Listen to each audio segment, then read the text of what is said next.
Dear Lady Love TV, Fake Wife in a Wedding.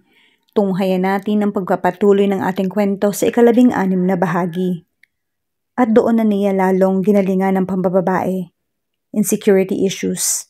Nagpapapalit-palit siya agad ng babae para maiwasan niya ang madihado sa relasyon. Kapag nakuha na niya ang gusto niya o nagsawa na siya, tapos na ang agenda. Kasi walang magtatagal sa lalaking katulad niya na pangit sa paningin ng iba. Hindi namang niya maunawaan kung bakit. As he grew older, aware na siya na gwapo siya. Pero maraming gwapo sa mundo. Maraming options sa mga babae na palitan siya. And hell no, hindi siya makapapayag na magmukhang kawawa. Ngayong may asawa na siya, his insecurity issues seems to have worsened. Ibang level. Si Marky sa Facebook and now, this Brazilian Johnny, pati na si Jerry sa nightclub. Sa sarili pa niyang nightclub talaga ha. Nilingon niya si Ella. Natuloy sa bedroom action ang paghahalikan nilang dalawa kanina. Tahimik na ito at nakahiga lang patalikod sa kanya. Ano kayang iniisip nito? Lumapit na siya dito matapos ang pagmumuni-muni at niyakap ito sa baywang. Hinila ito palapit. He kissed her shoulder. Are you that possessive? Tanong sa kanya ng asawa. Possessive ba ang tawag doon? Yung kung paano ka umakto kanina. Yes, that's what I think. He sighed heavily. Napatingala siya at the thought. Wala na si Jake na laging nababasted. Heto na si Jake na habulin ng babae. Pero bakit pag may kausap na lalaki ang asawa, pakiramdam niya siya naman yung Jake na laging nababasted. Yung lalaki na takot dahil may any minute pwedeng mawala ang asawa niya. Dahil ba aware siya na naset up wedding lang ang lahat? Na hindi emotionally attached sa kanya si Ella kaya anytime, pwede siya nitong iwan. So what kung iwan siya nito? He went on with the marriage to save himself from humiliation. He wanted to show the world that his married life was perfect. Simple as that, right? I told you before, ayoko na maging close ka sa iba. Only with me, and I am not being possessive. He spoke like a man in love. Pero alam ni Ella na hindi. Imposible yon. Siguro ano lang to, insecure. Siguro nga, insecure kay Johnny. Hindi nga lamang niya alam kung ano naman yung iisipin tungkol sa bagay na to. Nalilito na talaga siya. Hindi nga rin niya alam kung in love na siya talaga kay Jake o ano. Gusto niya kapag dinadala siya nito sa kama, the feeling, the ecstasy of it. Isa siyang willing victim. Ito lang ba yung paraan niya para makabawi sa disappointment na binigay niya kay Jake? Dahil sa setup wedding na wala itong kamalay-malay. Araw-araw marami siyang tanong at nadadagdagan pa. Pero wala pa rin siyang nahahanap na sagot sa isa man lang sa mga ito. Bakit kailangan din ni Jake na i-hack yung Facebook niya at baguhin yung mga nandoon? Minamanipula ba siya nito? Siguro dapat lang yon. Ito naman talaga yung agrabyado eh. Dapat siguro tumakbo na lang siya sa kasal at hindi sumipot. Kaya lang paano si Estella?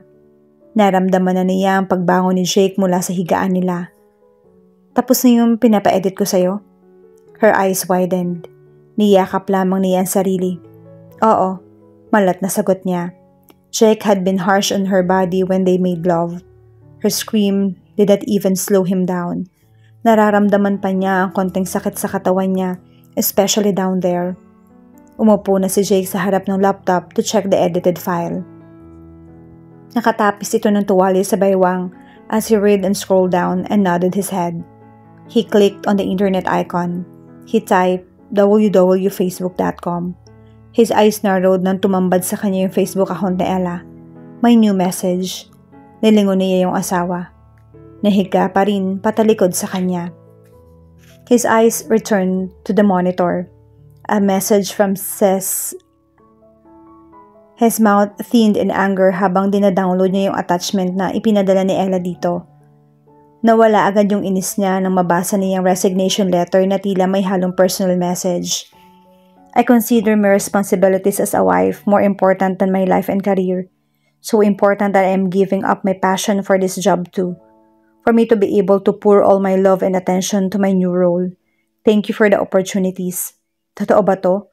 O ginawa lang yun ni Ella para maging mabulaklak at katanggap-tanggap yung resignation letter nito. Positibo naman yung reply ni Seth dito. Best wishes and congratulations. At kapag daw nagbago yung isip ni Ella, welcome itong bumalik sa trabaho.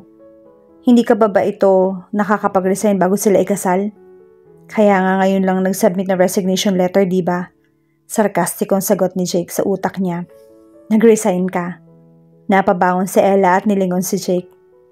Nagbalot siya ng kumot as she scrambled on her feet to get him. Anong resign? Pinasilip siya ni Jake sa laptop, her Facebook account. Oh, Jake, I'm sorry. I'm sorry ha, kasi naalala ko yung... Kaya ba nag-lip bite kanina? Nakatitig sa kanya si Jake at namula ka. Kailan niya ginawa yon? Kailan yung kanina na tinutukoy nito? Ella was really unaware ng namumula ba siya or what. She should have told me.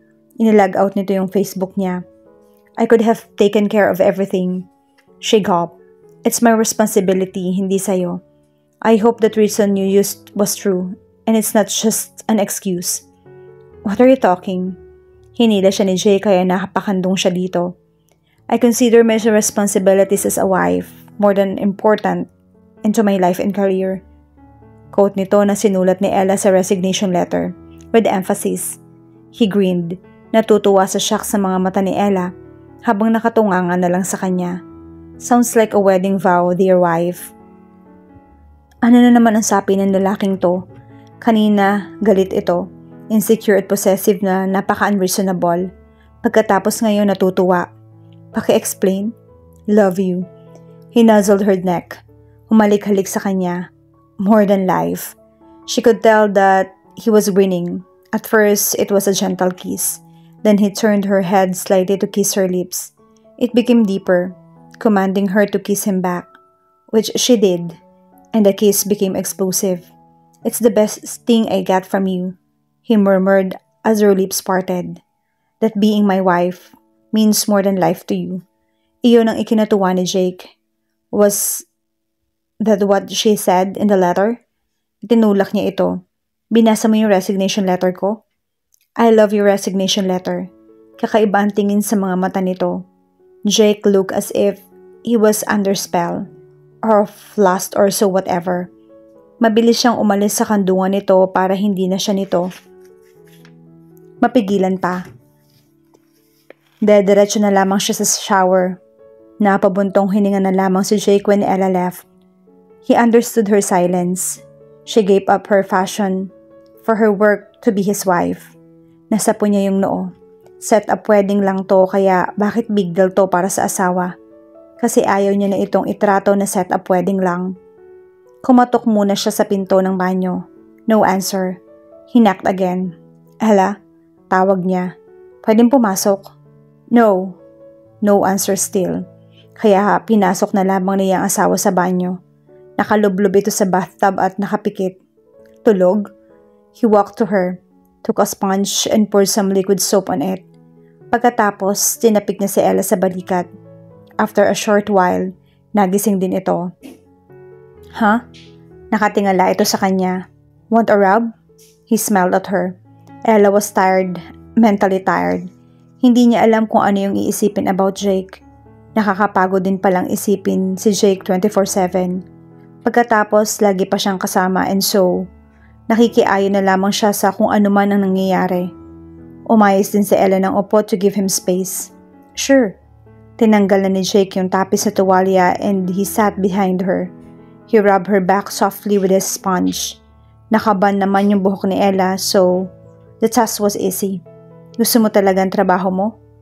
Napapikit lang siya. Passion niya yung photography. Simula pa nung teenager siya. It started after her father died. Sinundan iyon ng vehicular accident na kinasangkutan nilang mag-iina at siya lang yung natira. Photography took her out of her depression. It made the pain more bearable. Salamat din sa mga pinsan niya na inalagaan siya at pinasaya. Sobra, sabi lang ni Ella. Nare-relax na siya sa back rub.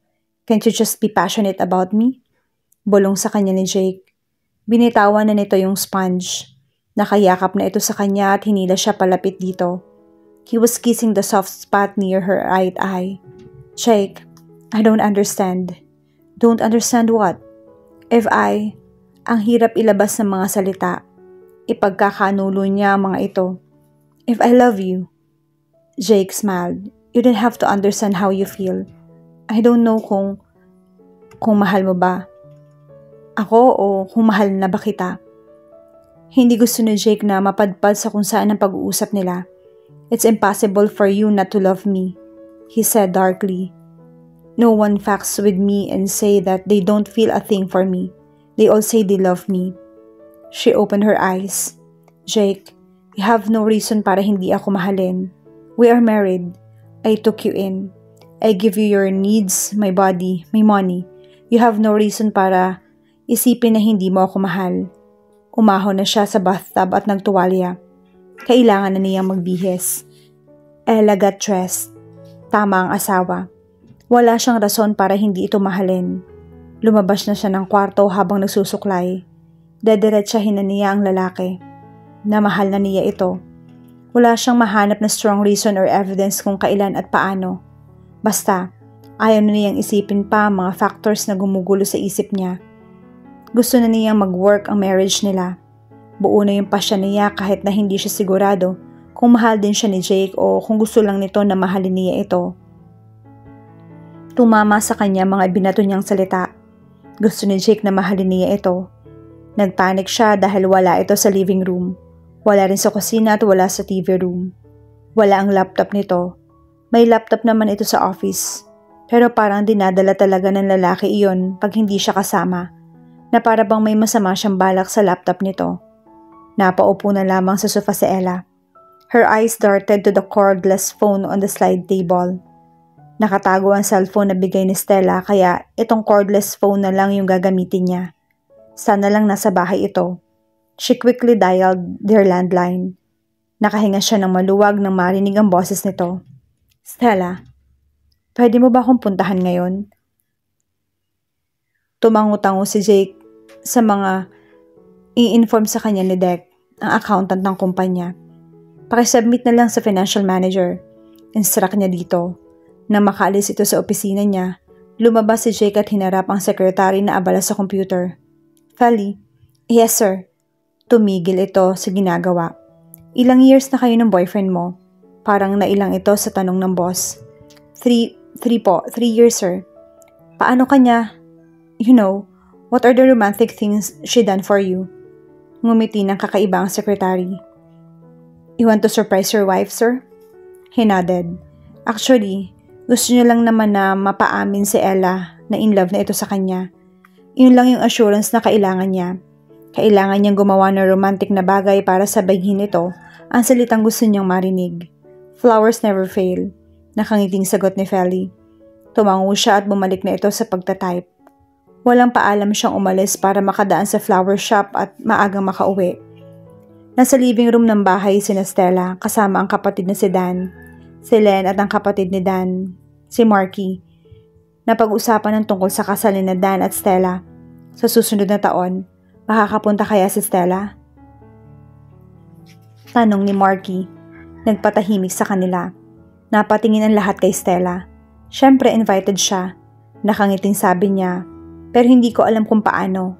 Kung makakapunta siya. Bakit naman? Nagtatakang tanong ni Dan sa fiancé. Obviously, hindi pa alam ni Dan ang tungkol sa involvement ni Stella sa kasal ni na Jake at Ella. Alam mo naman ang buhay may asawa. Fake ang smile ni Stella. Baka walang time si Ella. Sus, ito mga kapatid mo nga nandito. Tumawa si Dan. Ibig sabihin may mga asawa na rin ang kapatid nila Stella. Pupunta si Ella, I'm sure. Stella nodded. Gusto niyang naroon si Ella sa kasal. Pero nahihiya siyang harapin si Jake after everything. Nagring yung telepono. Ako na, ani Stella. May walay siya sa paghawak ni Dan sa mga balikat niya para sagutin ang phone call. Hello? Stella? Pwede mo ba akong puntahan ngayon? Sumama si Marky kay Stella. Sinalubong sila ni Ella at ni Yaya sa public pool ng condominium. Gumanda si Ella para kay Marky. He smiled sadly though, at the thought na umiigi ang pagiging buhay may bahay nito. Dito na muna tayo. Niyakap ni Ella ang sarili, kasi baka biglang bumalik si Jake sa bahay at makita tayo. Anong problema? Tanong ni Stella sa pinsan. Napayuko si Ella. Hindi ko alam, Stella. I think I'm falling for him. Napailing na lang si Marky. Mas pinili nitong lumayo-layo muna sa magpinsan. Ayaw nitong makisali sa usapan o marinig ang pag-uusapan. That's good. Halos naluluha si Stella. Pero ang problema ko, Stella, parang mahahawa na rin si Ella sa pinsan. Mahal ba niya ako? He'll learn to love you. Yumakap ito sa kanya. Jake is kind. He used to be a playboy. Napahiwalay si Stella sa pagkakayakap sa kanya. Playboy? Hindi mo nga pala alam. Ngumiti si Stella. I could see that he trusts you. Bumuntong hininga ito. Sabihin mo na lang sa kanya na mahal mo siya. Patuloy nito nang manahimik si Ella. Malay mo, mahal ka rin pala niya. Naguguluhan pa kasi ako, Stella. Hindi ko alam. Nawala na si Marky. Pumasok kasi ito sa condominium building. Saktong pasok din ni Jake doon. Their eyes met. Marky acted casually. Hindi niya maintindihan kung bakit masama ang tingin sa kanya ni Jake. Hindi naman sila nagkikita ng personal o nagkakakilala ng lalaki. Dumiretso na lang sa elevator si Jake. May daladalang bulaklak. Marky sighed. Probably para kay Ella ang mga bulaklak. Romantic. Kaya pala in love na si Ella kay Jake.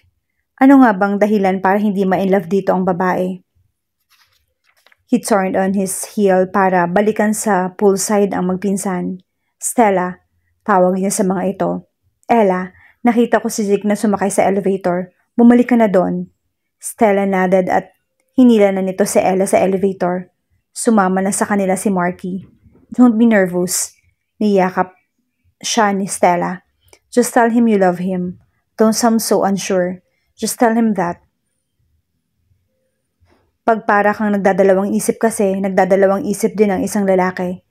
Kung totoo ba ang sinasabi mo o hindi. Stella was right. Sang-ayon ni Marky.